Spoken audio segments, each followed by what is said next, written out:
Well, hey there, Netscape navigators and internet explorers. Welcome back to Influence. It's me, Matt Silverman, the host of the show almost every single week. I think I'm here. Thanks for hanging out with me. It's been a busy week and a half, week and change, both professionally and personally. Working on some cool projects and connecting with some pretty cool clients. And it was my daughter's birthday this past week, so there was a lot of shuffling with friends coming over for the birthday party and rescheduling the family party and who got sick in the house and which weekend are we doing what? And hey, with work, I've got two guests scheduled for interviews this week, one of which I am talking to in about 2 or 3 hours from now when I'm recording this. And they're going to be awesome. I'm very excited about them. But in the meantime, I did want to share with you an encore episode from my other program. It's called Colette and Matt Have Entered the Chat. It's a weekly conversation about video games, and as we do video games almost always these days in 2025, and before and beyond, they always intersect with fascinating internet communities. I spend a lot of time in these communities, and me and my buddy Colette Bennett, who was part of the OG Destructoid podcast team, back in ye olden days of the early, I'm going to say the early 2000s, the mid-aughts, perhaps. We like to talk about games we're playing and cover the communities and bring on some cool guests and some experts. You've heard them on this feed a few times in the past. And this week I am pleased to pleased to share from the other feed an episode. This is episode 100 of the other show. It is called How Minesweeper Made Microsoft a Gaming Company. And come on, if you're of a certain age, if you're not a Gen Zer or Gen Alpha, then you know Minesweeper. It's the thing that was on your computer. It's the thing when you got a computer to do homework and boring business stuff. You didn't want to do that. You wanted to play games on it. And guess what? There were 2 games already on it that were just there. They were built in for free. Free games. One of them was Solitaire. Boring. And the other was Minesweeper, which was, and is, a pretty great strategy game. Really a game about math, I suppose. About playing the odds and choosing the statistically most not convenient, the statistically most probable squares where you're not going to get blown up, and you're going to uncover the whole thing, and you're going to identify where the mines are based on the statistical probabilities of those little numbers all around you. And it's a simple game, but became a competitive phenomenon and became an obsession of one Mr. Bill Gates, the CEO of Microsoft for many a decade. And the history of Minesweeper is very compelling, especially as it relates to internet communities. And we invited Kyle Orland, who is a longtime games journalist and author. He is the author of the book, I believe it's just called Minesweeper. Hang on. I believe it's just called Minesweeper. I want to make sure I get the full title here. And I'm looking at the... Yeah. It is called Minesweeper. Usually they have some sort of subtitle. But truly, his book is excellent, and this conversation was excellent because it really tells the tale of how this fascinating little game became an obsession of programmers during the middle phase, the middle period of Microsoft. And of course, Bill Gates became enamored with it. And that led to Microsoft bundling it with their Windows operating system, which exposed the game to millions and millions, if not billions, of users, and also that it was used in the earliest days of Windows to teach the world how to use a mouse. Because we have to remember that maybe a handful of years before this time, computers were command line prompts. They were DOS prompts. They were typing commands and lines of code into your shell, your PowerShell or whatever, to get programs to run. And then you were using the keyboard only to do stuff on your personal computer. And then this little thing called Windows comes around, and all of a sudden it's like, hey, check out this mouse. You got to click on icons, and you got to click on windows, and you got to move windows around. And people are like, what the fuck is this shit? And then here comes these two games, Minecraft and Solitaire, where you're moving little cards, you're clicking on boxes, and it taught the world how to use graphical user interfaces that led to everything we do on computers and smartphones today, and certainly changed how we perceive video games, which we mostly knew as either, typing text into computers, or you're playing Super Mario Bros., or you're playing arcade machines with joysticks and buttons. And Minesweeper said, hey, what if you could click on stuff and that was a game? And then also, once the internet, the World Wide Web started kicking off, people who were obsessed with Minesweeper began creating, I guess, like leagues and forums and teams for competitive Minesweeper. And then, of course, people finding out exploits in the game that were figuring out the mathematical strategies to have the most optimized Minesweeper game. Like, I love this shit. I love covering it. This was a great conversation. Colette and I had a wonderful chat with Kyle Orland, and I bring it to you now. This was recorded, god damn it, 2 years ago, March 24th, 2023. But is certainly still relevant to everything we cover today.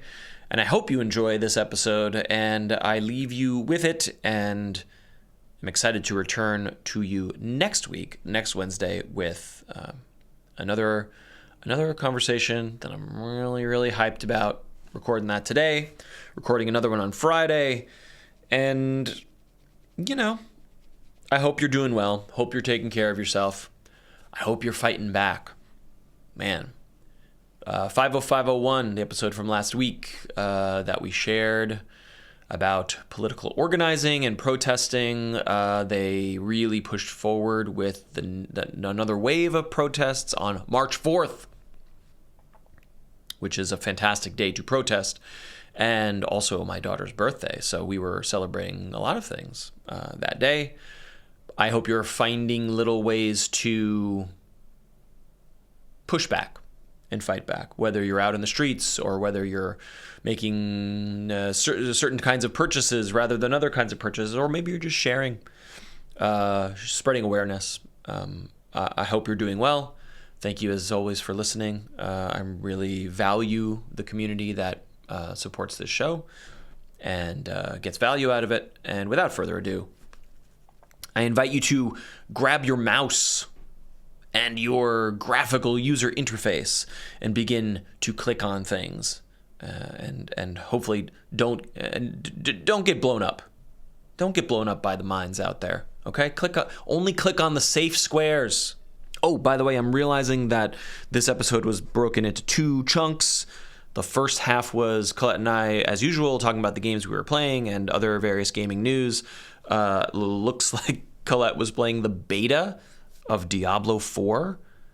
Good Lord, that was 2 years ago? Jesus Christmas. So I'm just going to play the back half of the episode, which was my interview with Kyle. I guess I interviewed him one-on-one. Maybe Colette wasn't available. So please enjoy the history of Minesweeper and its enormous impact on internet culture and video game culture. And I will talk at you in 1 week's time. All right, I am here with Kyle Orland, senior gaming editor at Ars Technica, who has written a book that I am currently mildly obsessed with. Kyle, welcome to the chat. Oh, thanks. Glad to hear it. Tell us about your work in the games media, and then we'll dive into the book that you have coming out. Oh boy, how far back do you want to go? I started a Super Mario Brothers fan site when I was 15, back on my parents' AOL web space. Yes, this is exactly how far back we need to go. Please continue. And somehow that led to a career doing this for the last 18 years now, full time. Is this like a GeoCities situation, a forum? What kind of fan site is this? Super Mario Brothers headquarters was on my parents' AOL web space. When they gave you free 5 megabytes, and I filled that up with like GIFs, and then I had to get a secondary account to get 5 more megabytes. But then it moved to a .com address eventually, and now that's kind of finally lapsed. Yes. So you can still find it on the Internet Archive, I guess. But that was my excellent start. And then people would treat me like a Mario expert, even though I was just some teenager with a bunch of Nintendo Powers in my closet.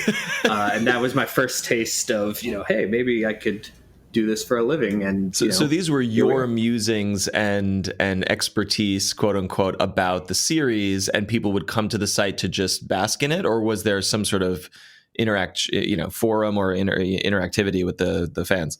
Yeah, there were forums. It was basically like a pre-Wikipedia listing of here's all the Mario games I know about it. Here's some trivia about them, and cool. there was also some editorials and stuff.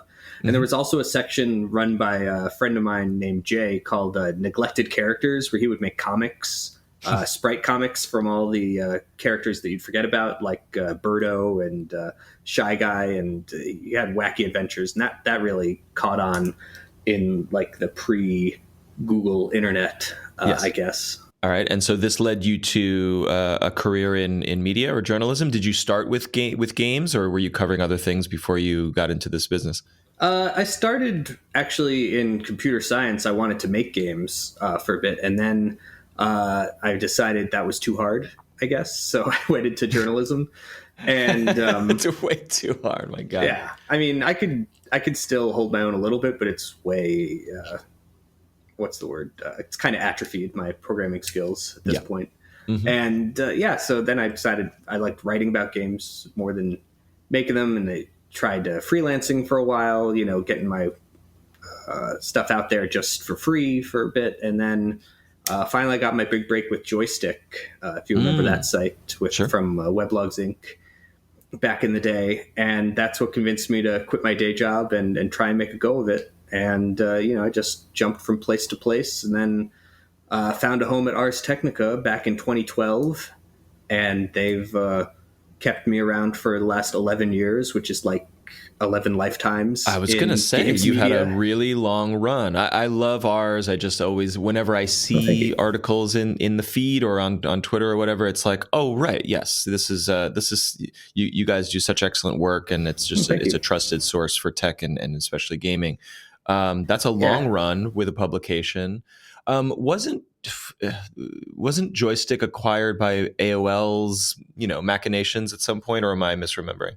No, that's true. I think I left just before that to go to a place called Crispy Gamer, which had a lot of venture capital money and paid very well, and then was gone in 2 years. Sounds right. As these things go. And, I was at Gamma Sutra for a while as a permalancer. I had a brief stint at MSNBC for the few months that they thought they were going to have a gaming blog. Really? Okay. Yeah, and then that was great because the MSNBC name got me a lot of access. I interviewed Shigeru Miyamoto. Wow! Oh my gosh! Had a lot of people who were like, "Oh, MSNBC," and then they were like, "Yeah, we're not actually doing this long term." Hey, as it happens. And those Microsoft benefits are really excellent. I know that firsthand. Yeah, no? I was not a full timer. Oh, there, okay, fair enough. But yeah, it was nice to put on the resume. You began your internet life with a Super Mario Brothers fan site, and then you find yourself talking to Miyamoto. Either was it face to face? Was it over the phone? This is through a translator. A little awkward. It was over the phone with a translator. So I would ask a question. I would hear the translator. I would get the response. The translator would translate it back to me, and at that point, it was like 5 minutes later after I asked my question. So you couldn't get any flow going. This was around the time also that there were rumors that he was going to be retiring soon. Right. So that took up a lot of the conversation. And it was an interesting opportunity, but hard to really get into for those reasons. Yep. And briefly before we get into the book, what are you covering these days? I notice you're paying attention to the gaming industry, the business side of things, not the numbers necessarily, but the gaming, the biz. Is that accurate, or are you still playing games, reviewing games? I still play games too, but yeah, the business side is kind of where my focus is. The battle between Microsoft and Sony over buying Activision has been getting a lot of focus. There was a story yesterday I wrote about how basically Sony just doesn't trust Microsoft's promises over Call of Duty being non-exclusive, because Bethesda, they also made the same noises. Oh yeah, we're probably going to allow Bethesda games on other consoles, and then all these upcoming Starfield and Elder Scrolls 6, they're only going to be on Xbox. So Sony understandably is like, yeah, your word means nothing to us.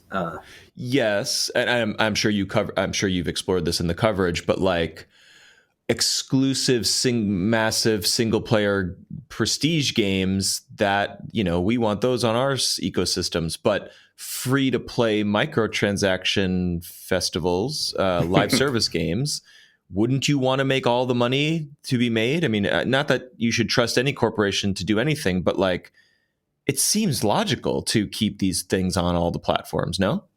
Yeah, it is, but it is a little weird to think of a company spending $68 billion for a company and then just giving those games to other platforms. But maybe that's the new way of things. You're not making money on Xboxes anymore. You're making money getting things out everywhere. The real weird thing about this too is that they signed a deal with Nintendo to put Call of Duty on the Switch, and I have no idea what kind of Call of Duty you can even do on the Switch with the power there. It's going to be massively downgraded from the experience people are used to, I guess. We'll see how that works out, but it seems kind of like a marketing move, almost kind of to put pressure on Sony more than anything. Yeah. I mean, and I hope that it can look. People complain, the Switch is underpowered, but like Call of Duty and Fortnite are on mobile phones. You know what I mean? Like The Witcher 3 and Doom Eternal are on Switch and they're pretty good. True. Like we can do it with the right devs and money and whatever. So, and who knows what the Switch even is in, 2 years from now, what hardware we will have. So that's true. So getting a little long in the tooth. Nintendo's feeling the pressure to get that. But the Switch is still selling too. So I don't know if they're really, they really care. Exactly. Despite caring about fidelity and frame rate a lot, speaking personally, the Switch continues to be where I spend most of my video game time. So whatever that says about us. It's just so convenient, especially if, I have an 8-year-old who, if she's taken up the TV with something and I'm kind of half watching, I'll have, the Switch in my hands and I can play dozens and dozens of games on there without even having to think about it. Exactly right. All right. Well, speaking of dozens of games, we're going to talk about one game, maybe two, actually, and we'll talk about that in a second. But you have written a book. It is simply called Minesweeper, right? Yes. Minesweeper from Boss Fight Books. This is coming out in a few months. And as I said before we started recording here, I am obsessed with your book, with the topic. I've read, I would say 2/3 of it. And I just love everything about this story. So tell us why you got interested in Minesweeper. And then I also want to, two-part question, tell us what Minesweeper is in case there are any youngins in the audience. All right. I guess I'll start with the second part. Minesweeper is a timed puzzle game. You got a grid of blocks and you click them and it reveals either a bomb, which kills you, or a number, which tells you how many mines are surrounding that number. If you can use that information from the numbers to kind of logic out, there's one adjacent to here, but there's two adjacent to this one, so this one must be a mine. And then you kind of work from there to fill in the whole grid. That's the high level version of it. A lot of people, I find, when they first encounter Minesweeper, they just click around randomly and they'll see the numbers and they'll get a mine and they'll be like, this is a stupid guessing game. I have no idea what I'm doing. Right. So if no one teaches you how to play or you don't read the help file or all, it seems silly. But, once you get into it, it's one of those kind of one more game type of addictive things. Yep. I feel there's logic to it, but there's also quite a bit of luck in getting a good game. And, there's situations where you have to guess. And, if you get a mine, you're like, the next one's going to be the one. I've been obsessed with this game off and on for 30 years now, I guess. I got introduced to it. I think I was in my mom's office on one of those days where she had to bring me in during the summer for one reason or another. And, I was looking for anything to do. So she put me in the computer. There's nothing to do. Exactly. And I'm like, but Minesweeper, the other thing about it, you type games into the search bar of Windows 3.1 or whatever. Right. And, well, I don't know if you've there got was a even couple a search choices. bar. Yeah. But if you went to the menu, there was a games folder. I was like, really? Games? My mom has games on her computer. But that's the thing. Minesweeper, starting in Windows 3.1, along with Solitaire, was on every Windows machine built in. And kids today, I don't think they understand what a big deal this was. There was no internet connection back in those days, at least on most computers.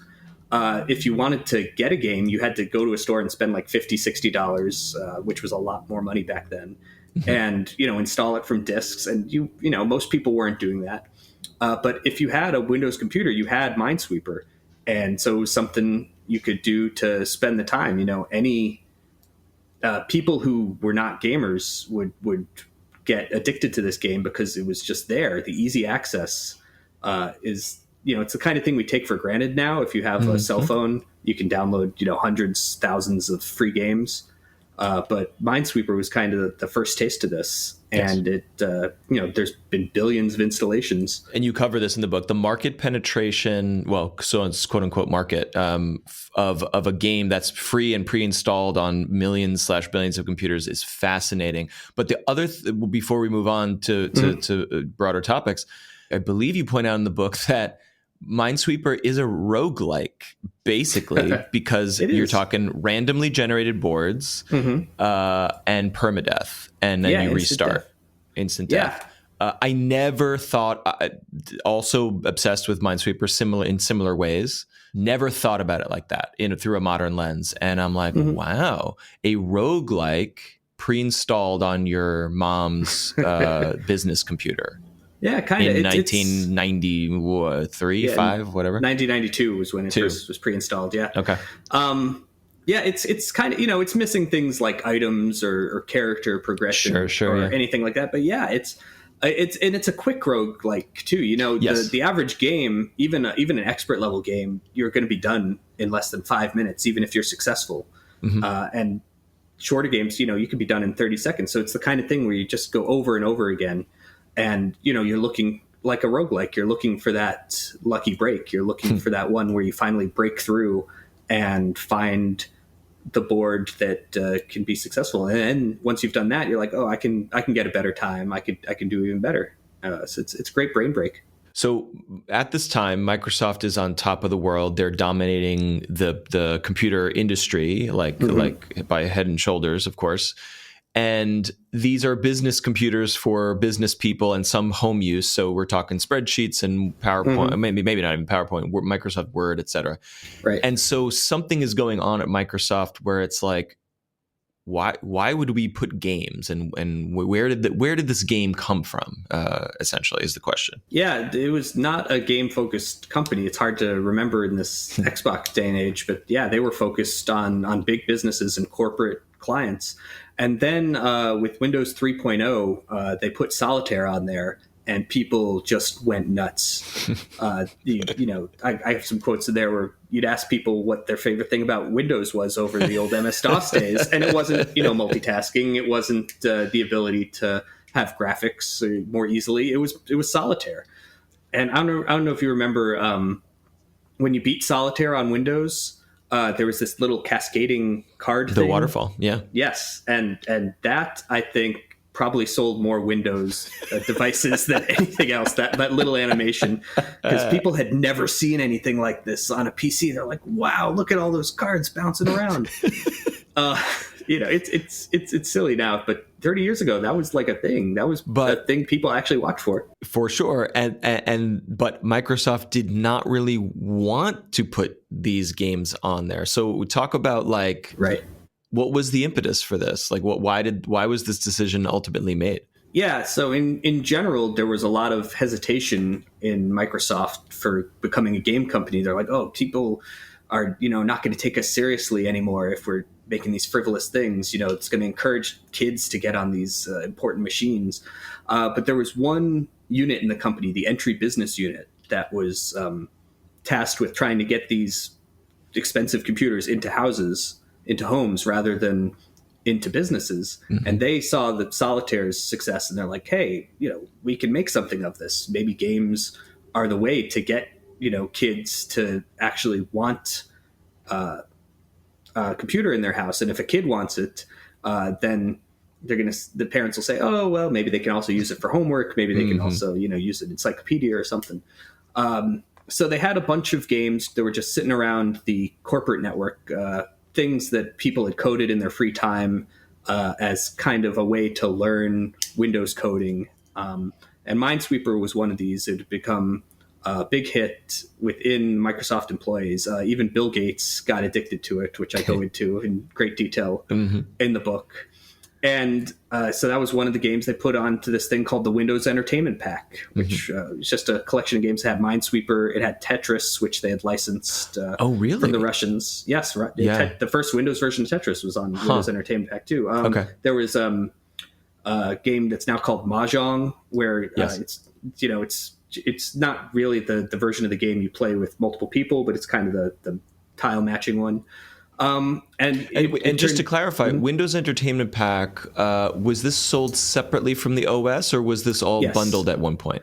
So this was in 1990. They released it separately, and it was kind of a lark because they weren't sure. They'd never done anything like this. They weren't sure if there was really a market for people buying games on these things, but they released it at $40. It had a bunch of games on it, and it sold like hotcakes. At one point they had like 250,000 sales within the first year. And then, OEMs started bundling this with, like Dell or Gateway. They would say, hey, buy our computer, and you can put a Windows Entertainment Pack on there, too. That's where my confusion was, yes. Well, and just backing up a smidge here, this is 1990. Like, PC gaming has been happening for a little bit. So it's interesting to me that they were like, oh, will people want to put games on these computers? Like, I don't know. That might be a hindsight problem. Well, it was kind of a niche within a niche still. There were computer gamers for sure, but it was more like, hardcore RPGs. Yeah. Or really I'm thinking about Sierra games on DOS was really adventure where games, I strategy simulations. Yeah, and these were like deep experiences where you needed to, really dive into the manual or figure out some sort of walkthrough. To very arcane, not really accessible to everyone. And what Microsoft did with the Windows Entertainment Pack was be like, oh, no, these are games that anyone can just pick up and play. Minesweeper, you do need to learn how to play, but that takes maybe 30 seconds, and then you're on your way. It kind of presaged the casual games boom that came, 10, 20 years later. It's true, yeah. And, it's the kind of thing also where they were trying to prove that Windows was a place where you could do gaming, because back then it was all MS-DOS, and people were kind of reluctant. Like, why should I pay more for Windows? What do I really get out of this? And they were trying to show, well, look, we can do games too. And, they're just simple games. But they show off the graphics, and they show off using the mouse, which was a brand new thing back then that people had to learn how to use. So Solitaire and Minesweeper probably got people used to this new interface for their Windows systems more than any other tool in the entire OS. And so in terms of market penetration, I think somewhere in the book you made a comparison of like, there were, because these Minesweeper and Solitaire were bundled with the OS, And then there were millions/billions with a B, I don't know, machines and operating systems out there globally. You're talking about Candy Crush levels of exposure to this casual game. Is that fair? Yeah, pretty much. It's funny because before Solitaire and Minesweeper, they had included a game called Reversi on the operating system, which is, you might know it as Othello. It's kind of a tile flipping game. And, people played it a few times and no one cared about it. It was just not a thing. But that was pre-installed on all these machines too, and it just did not catch on. But, then Solitaire and Minesweeper, you have billions of installations, but also people would continually play them. I think Solitaire was like the third most used Windows app of any app, period, in one study. Minesweeper was less popular, but it was still up there. Like, tens of millions of people playing it, 10 years after it came out. So part of that is that, we'll just distribute it to everyone. Of course it's going to succeed, but, not necessarily. It had to have that addictive quality to really get that longevity going. And, if you had a computer in the 90s or the early 2000s, you probably played at least one game of Minesweeper, I would think. Yeah, even just to see what it was.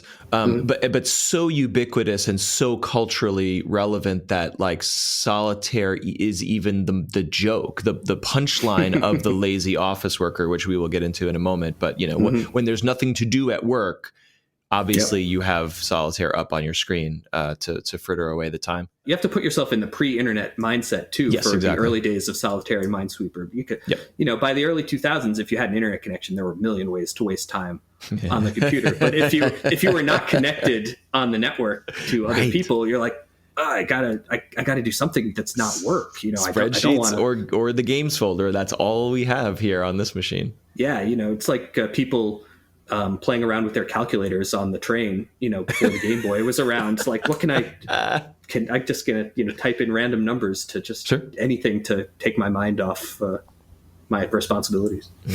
Okay.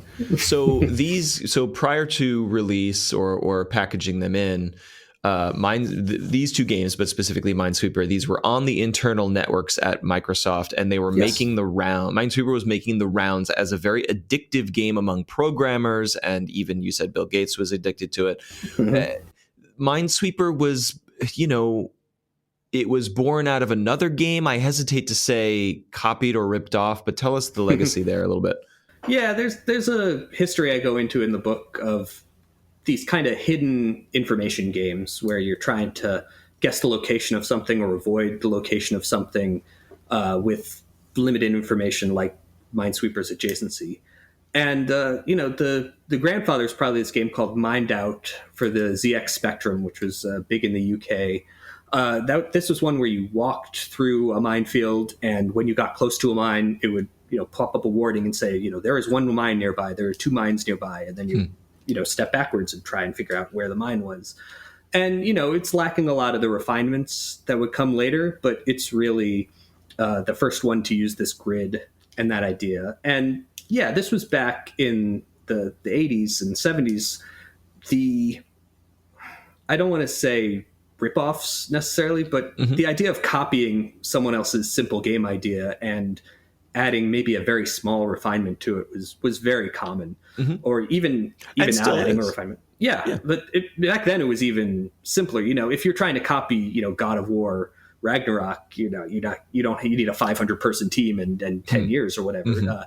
But this, if you're, a fledgling programmer, you're like, this is a simple idea. I can make something that's similar for a different machine, maybe, or just as a programming exercise. Was Mined Out a commercial product, or was it more like a shareware experimental thing back in those days? Yeah, it got picked up by a major publisher, and it did pretty well for itself by the standards of the time. I think he made 60 to 80,000 pounds off the game, the creator, which was a pretty good return for the time. But then there were a bunch of clones of it that were, for every other system. There was one called Relentless Logic that kind of refined things. Instead of going upwards, you went from the top left corner to the bottom right. And, then there were ones that would actually show you the numbers rather than the numbers would persist in where you stepped on them to help things out.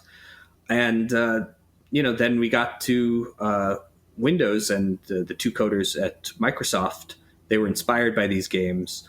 And they were just looking for a way to learn how to code on the Windows and OS2 environments. They wanted something simple to hone their skills, and they saw these games, and they're like, "Oh, okay, we'll try that." And they added a few refinements themselves, the mouse controls, and importantly, instead of traversing through the grid, now in Minesweeper you had to just find all the safe spaces, right? Which was kind of the key innovations, I guess, that set Minesweeper apart. And the rest is history, as they say. And so people are getting addicted to it, and Bill Gates, he's a brilliant programmer and a brilliant guy in general, we presume. So he was very good at it, like getting a fast time. I forgot about the time element. I guess because whoever played Minesweeper competitively, you're just kind of like looking at it and doing your best. But like he was very good at it and competing with other programmers. Is that right? Yeah, he was trying to get his high score down. He got the time of I think 5 seconds on the beginner board at one point, and so he's emailing the people in the Windows Entertainment Pack. He's like, "Is that good? Am I the record holder?" Because there weren't online leaderboards or anything. This was just like a text file. And there's one story in the book where within Microsoft, because it was just a simple text file that was keeping track of your record, they had this informal rule that if you set a new record, someone had to come and actually look at the machine and see that you had the game open and had gotten that time. Yeah, sure. So this was on a random Sunday. Bill Gates called the producers in, and he's like, I'm in the president's office down the hall, and you got to come and look at my Minesweeper game. And they're like, what? Why are you not in? So he had taken the game off his computer because he was too addicted. But when he still wanted a game, he would walk down the hall to the president's office and play a game. So these guys got called in on a random Sunday evening, and they're like, it's not some important business deal or anything. It's the CEO of Microsoft saying, look at my Minesweeper score.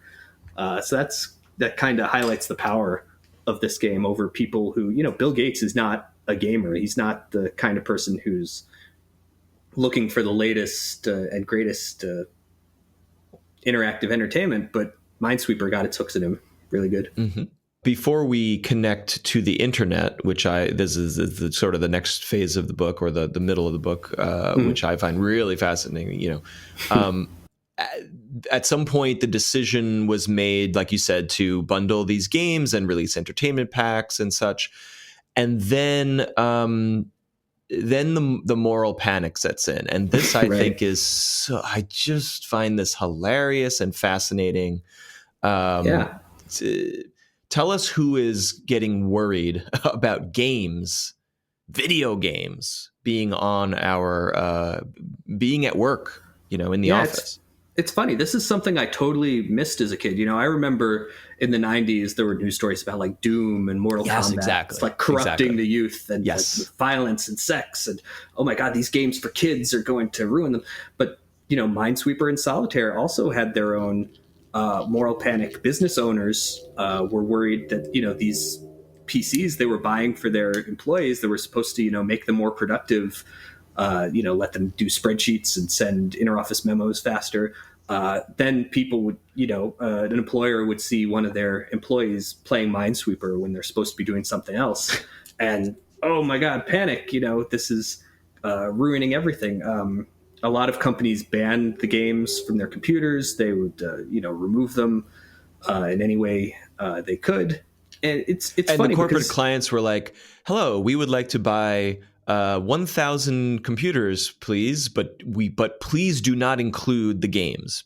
What can we pay you to remove the games from this shipment, right? Yeah, there's one anecdote. I think Reuters, the news service, bought a bunch of Windows Entertainment Packs, but they wanted a version that was just the screensavers, because that's right. there were no screensavers built into Windows at that point. So they were like, we want the Windows Entertainment Pack screensaver, but please take out all these games, because we don't want people working on them. So corporations were worried about this, and there were a few studies showing that hundreds of millions of dollars are being wasted on computer time. But if you really dig into the studies, it's like 14 minutes per week per computer user.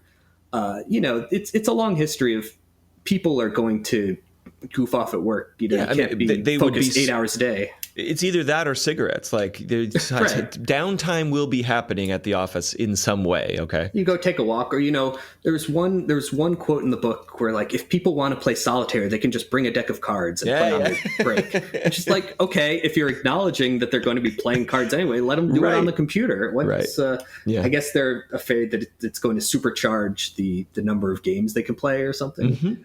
I know. So yeah, it went beyond businesses too. Governments were really worried about this. There were a bunch of state governments that issued bans from all government computers. And in the Senate, the U.S. Senate, there was an effort to put it in a messaging bill where it said, games are not allowed on any government computer. And it kind of never went anywhere legislatively, but there are a few floor speeches by this one senator who's kind of railing against government employees. You're paying their salary, and we are not paying them to play games on taxpayer money. On taxpayer money time, exactly. Remember when we had real problems in the world? I mean, back in the 90s. They didn't spend a ton of time on this, but there were a lot of people who were real worried, at least as an image problem too. If you walk in and you see an employee playing a game on their computer, I think it looks worse than it actually is. Yes, for sure. The boss key, which was part of MS-DOS games where you could press F2 or something and it would bring up a fake spreadsheet, right, to hide the game that you were playing. Yeah, that's still going on today. I've seen there's a Reddit plugin that makes it look like an Outlook client. So it looks like you're reading emails, but you're just scanning through Reddit. Great. So, it's the battle between lightly loafing employees and faking is always going to go on. I love this. Okay, so you have this insane amount of exposure to a game, to a casual game. Everyone in every office around the world is playing it and at least aware of it. Like you said, you've at least touched Solitaire or Minesweeper once in your life, if not many times. And then the internet starts to happen, or the web starts to happen for real. Right. And so there starts like most things that people are obsessed with, there starts to be a scene for competitive Minesweeper. What's going on there? And what year is it roughly at this point? Yeah, in the late 90s, as people start getting internet accounts, there's a bunch of websites, even Usenet forums, if you remember those kind of news groups where people are, just sharing their best scores. Like, I got a 40, I got a 50 on intermediate, I got a 45. And there's this whole issue of how do you confirm these things, right? Because you can just say anything on the internet. So you're starting to submit screenshots, but then people are just going to go into Paint and edit the screenshots. And then there start to be screen recorders, but early screen recorders actually slow down your computer to the extent where it's actually giving you an advantage. Right. So, there's this whole community develops around, trying to set some rules about authenticating these things and trying to figure this out. And, eventually it congregates in a few websites. There's a small core of a few dozen people who are playing really competitively, going for these high scores. And then it turns out, backtracking a little, the randomization of Minesweeper means, you're getting a different game every time. If you do the math, even like an intermediate board, there should be more possibilities than there are like atoms in the universe. It's some ridiculous, I don't remember the exact number, but it's like a 15 with a lot is like 20, 30 zeros after it, something ridiculous number of games. And then people start playing and they're submitting their screenshots of their games. And a lot of the record holders are noticing, hey, we're setting records on the exact same board. What is going on here? I'm obsessed with this story. Please continue. I love this. And so people are freaking out. Like, what is happening? There's something wrong with the randomization here. And at first people are excited. They're like, oh, wow, there's this board we're kind of called the Dream Board. It's a really fast board. It's one of these boards where you click once and it opens up a whole bunch of the board because there's a lot of zeros with nothing adjacent, which opens up which the board is like the with one most click. satisfying part of Minesweeper. Like I forgot about this that. too, of like, oh, you get one tile and it's like a bunch of ones and you're progressing very slowly and you hit one thing and it's like, and the whole board opens up and you're like, that auto cascade. That auto cascade was a very momentous decision, and really, it is really satisfying when you get it. So people see this dream board and they're like, "Wow, okay." So first they're really excited, like this is amazing. We're going to set so many new records, and then people realize, well, wait, if this dream board keeps coming, if we know people can get it, then people are just going to train for it. They're going to memorize it, then they're going. Eventually, they find out that there's these cycles of about 16,000 boards. So if you just click new game 16,000 times or whatever the specific number is, you will get this dream board and you will know that it's coming, which is, antithetical to the whole roguelike idea that we were talking about earlier. The whole point is it's random. You have no knowledge. And, this prior knowledge was threatening to ruin the game. Yep. Some people were like, oh, it's just part of the game. It's weird because it's not cheating per se. It's within the parameters of the OS. No one's hacking the game. Right. It was I don't know if bug is the right term, but it's like random number generation is harder than we think it is, and maybe not as random as we want it to be. Is there a better way? It's an algorithmic problem, right? Yeah, it's a pretty well-known problem in computer science. Getting a computer to do something truly random is tough because computers just do what you tell them. If you give them the same inputs, they give the same outputs. So usually you get this pseudo-random number generator, but as we see with Minesweeper, if you don't code that well, you can get some patterns that develop. And I think it's an artifact of having a board that's a multiple of 2 or a power of 2. And so, whatever algorithm they were using ends up repeating.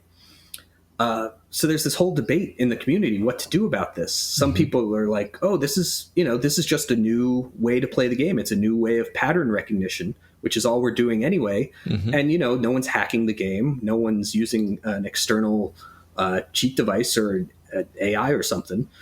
So it should be illegal. And other people are like, no, that's not what the game is about. If it's just memorizing a board and waiting for it to appear, I don't even want to play Minesweeper anymore. That's not high scores. So they developed this group called the Win Mine Congress, which was a group of 8 or 9 players that were voted on by the community. And, it's just to figure out what to do about this. And there's emails that they sent back and forth about, how do we they were all pretty much agreed, like, we can't allow this, but how do you prevent it? Right? How do you know if someone, maybe they just had a lucky board? So you could ban that specific board, but then they're just going to find another one that's in the same cycle. So, they went back and forth for about a year and kind of put out a statement like, we discourage the use of this or something, and it wasn't really strong. But what really saved the game was coders just making their own versions of Minesweeper that fixed this randomization problem and also added some new features. And eventually, Microsoft's Minesweeper stopped being accepted by the community for high scores because of this problem, and some other problems that Microsoft introduced with other versions. I think in the Windows Vista version, you could explicitly just play a game over and over until you won it, which was kind of ruining the high score. Microsoft was not interested in competitive Minesweeper. No, I was going to say, this is for casual people who just want to figure stuff out and have a fun time. Yeah, that's and Microsoft for decades never really gave it any attention as a game itself. It was kind of a vestigial appendix in Windows. So, but the serious players, they made new versions. There's one called Arbiter and others that, now they're tracking statistics. They're giving you tools to practice and making it so the community can really trust the results and trust that it's actually going to be truly random and truly a measure of your skill at the game.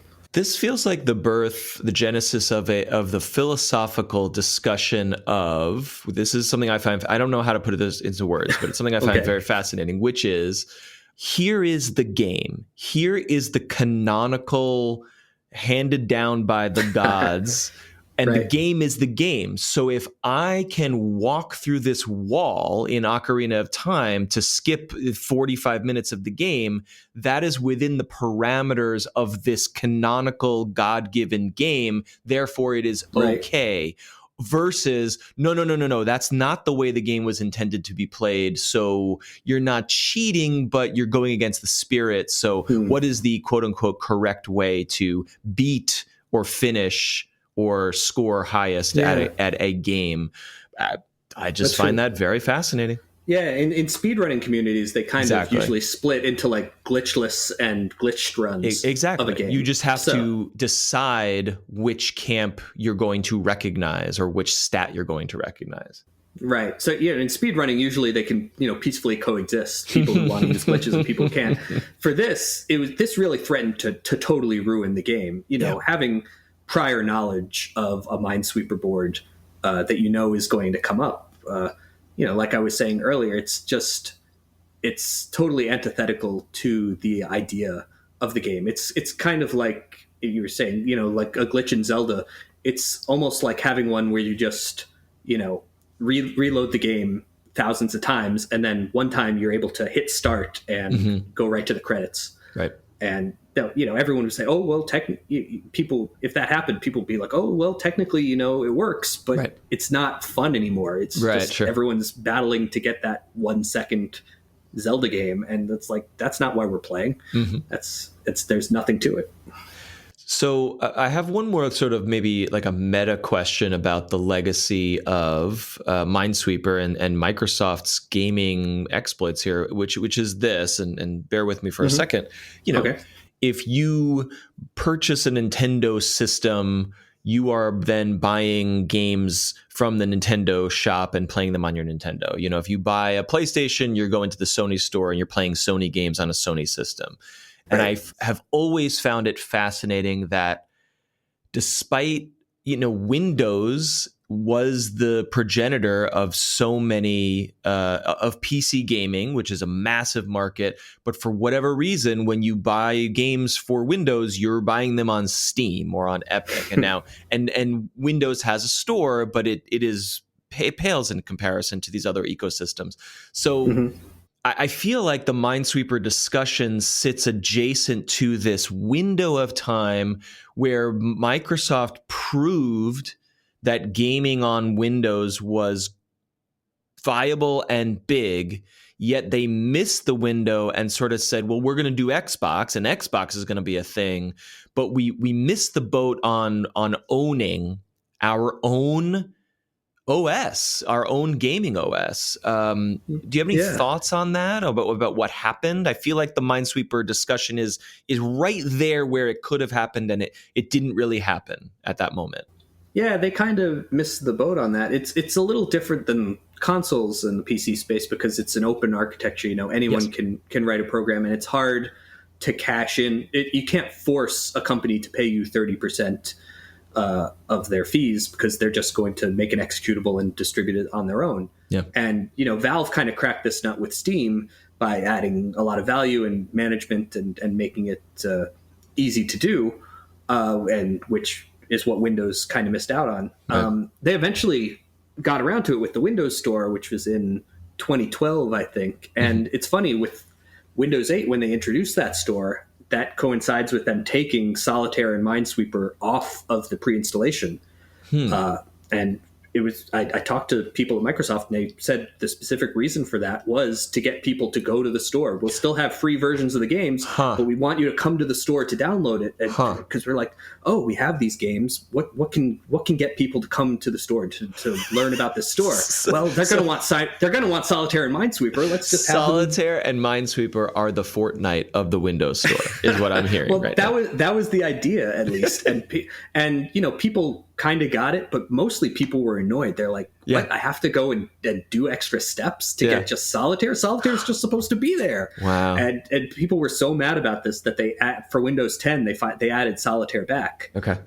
Because people just were not having it. They didn't care. They couldn't make people care about the Windows Store. It just, this is so it's so cultural, you know, like there's no business or economic market reason why Minesweeper should be included in Windows 10 when I can download a billion free games that are better on my phone. But culturally, we demand that Minesweeper be in Windows 10 and 11. It's so funny. Well, that's true for Solitaire at least. Minesweeper they did not add back. Okay, interesting. To Windows 10 because it's Solitaire is just so big that they're like, we can't ignore it. People are clamoring for it. Minesweeper is a little more niche. You know, there's people love it, but it's only certain people, I guess. And the start menu real estate is so valuable. They're like, are we gonna take out the mail program? Are we gonna take out Microsoft Word? You know. So Minesweeper is gone, and it's probably never coming back to that pre-installed place. But there still is, a Microsoft version of Minesweeper that you can download from the store. Only now it has ads. It has a $10 a year subscription that you can use to get rid of the ads. Really? It's got daily challenges. That Does it look the same? Coins. Like graphically, it looks pretty similar. It's kind of been updated for the Windows 10 and 11. Look, but the other weird thing is there's now an adventure mode in there, which you kind of have this Indiana Jones character going through a cavern where there's little numbers that to tell you where the traps are, and you can collect items that like a treasure map or bombs to get through walls, and you advance through levels and collect treasure. And it's kind of my favorite way to play Minesweeper now. Actually, it has a little bit of sense of progression, and you're not battling the clock. You can kind of just take your time and work your way through. And it really does feel more roguelike than ever because now there's a lot more randomization and there's a sense of progression as you go through. And every move is kind of, instead of having just one 5-minute game, if you're on level 20 and you make the wrong move, you have to go start back at level 1. So there's a real tension to taking your time there. Love it. Excellent. Well, your book is due out this spring, I believe. Tell people where they could take a peek at it or pre-order it. Or I know there's some complications there, but tell us more. Yeah, if you head to bossfightbooks.com, you can find all the information there. I think that the Kickstarter pre-orders are done, but you should be able to order there for the ebook, and the print version will be available in May. Excellent. All right. We'll put a link in the show notes where to find that. It's really, like I said, I really have been enjoying it and love talking about it and hearing about it. One last thing before we let you go, Kyle. We like to talk about the video games that we are currently enjoying or playing. So that could literally be, emulating something from 1994, or it could be a hot new release that you're reviewing for work. So what is on your current docket that you might want to share with us? There's a few games I've been playing, but the one I've played most recently, I guess, is the Arcade Archives version of Bubble Bobble on the Switch, which I've been obsessed with Bubble Bobble for a long time, but I've never been. I want to get to that version where I can beat it on one credit. I can actually get through all 100 levels, and I'm maxing out in like the 40s at this point. How similar is this arcade version to the NES version? It's the NES version is pretty faithful, but the arcade version has a little bit better presentation, I guess. And but the NES version had continues. If you died on a level, you just get 5 new lives and go. Yeah. On the arcade, if you run out of lives, it's game over. So people are able to get through the whole game on one credit. I'm getting really good at the early levels, and then I get up to these middle levels, and I'm like, I have no idea what's going on anymore. I don't know how far I'll make it, but that's my new gaming Mount Olympus. I was going to say, I love this self-directed challenge. So did you say there are 100 levels to overcome here? Yes. Okay. And where are you? So you're getting good at early levels and hitting the mids. Where are you? 30s, 40s? Yeah, my record is 42 right now. All right. And there's also a lot of randomness in there. So I'm waiting for that good run where I get the good items that give me the extra lives. This is on the Atari collection? No, this is you can just download it separately. It's an $8 download from Hamster's Arcade Archives. Oh, the Arcade Archives. That's right. Yes. Yep. Okay, great. Okay. So I love that you mentioned Bubble Bobble. I love Bubble Bobble as well. And then something that came up in our Discord with our listeners, I don't know if this was my thought or someone said something and I was like, wait a minute, what about this? And then we went to town. Okay, hear me out. Okay, yep. It's Kirby and the Forgotten Land, a 3D environmental arcade puzzly whatever, but set with Bubble Bobble IP. So instead of sucking in enemies as Kirby, you are blowing the bubbles and capturing enemies and popping enemies. And then other listeners were talking about different abilities that you could get. Like I want a modern Bubble Bobble adventure arcade action game, right? That's kind of an amazing idea. You know, it's kind of incredible that we never got Bubble Bobble 64. Yes, 3D exactly. games That's were brand new. Correct. Everything, there was Bomberman, there was every retro game. They're like, well, make a 3D version.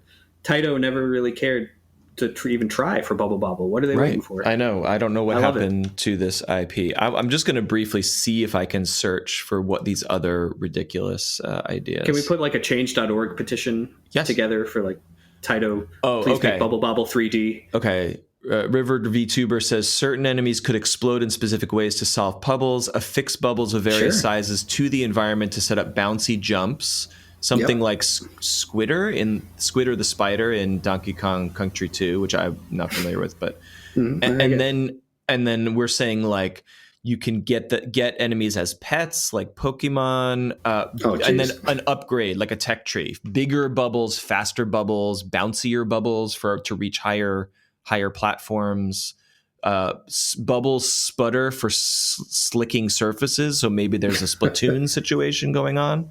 All right, we don't have to wait for Taito to do this. I'm sure there's some indie developer. There's some indie developer out there who wants to make the spiritual 3D Bubble Bobble successor that we didn't know we needed. Yeah, and you can't call it Bubble Bobble, but it's obviously the spiritual homage to it, and then we make. You have to come up with the right title that's that's close enough to Bubble Bobble, but far enough away that you're not going to get sued.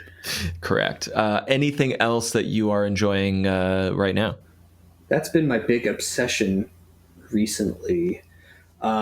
I've also been getting back into Rocket League a little bit after, I played a lot when it first came out, and I got, pretty good for the time. And then I took, 4 or 5 years off, and everyone else has gotten amazing. And I'm just struggling to, hit the ball anymore. People are like doing these, you've seen pro level. It's crazy. If you've seen pro level Rocket League, they're flying through the air and hitting things like at the top of the ceiling. And I'm like, how do you even get up there? I'm out of boost all the time. I'm just like I'm falling back on my ankles, but it's still fun, even if I'm awful. I only played it a little bit, but so challenging and also so amazingly exciting and satisfying when you can really make contact and really do an awesome play. Or it's just, I don't know. I'm not a sports fan, but when I see and play games like this, I'm like, oh yeah, sports. I see why people like sports. I feel like it feels to me more like real soccer than actual soccer games, because there you're just like, you hold the control stick and the guy does amazing, dribbles and stuff. But here, the challenge of actually making contact with the ball is more akin to what you have to do with your actual legs in actual soccer. You have to control the ball, which is and takes a lot of position and work. Yeah. Love it. All right, excellent. Kyle Orland, thank you for joining us on the chat. We will link to the Minesweeper book, which again is excellent. And thanks for talking about the legacy of Microsoft games with us today.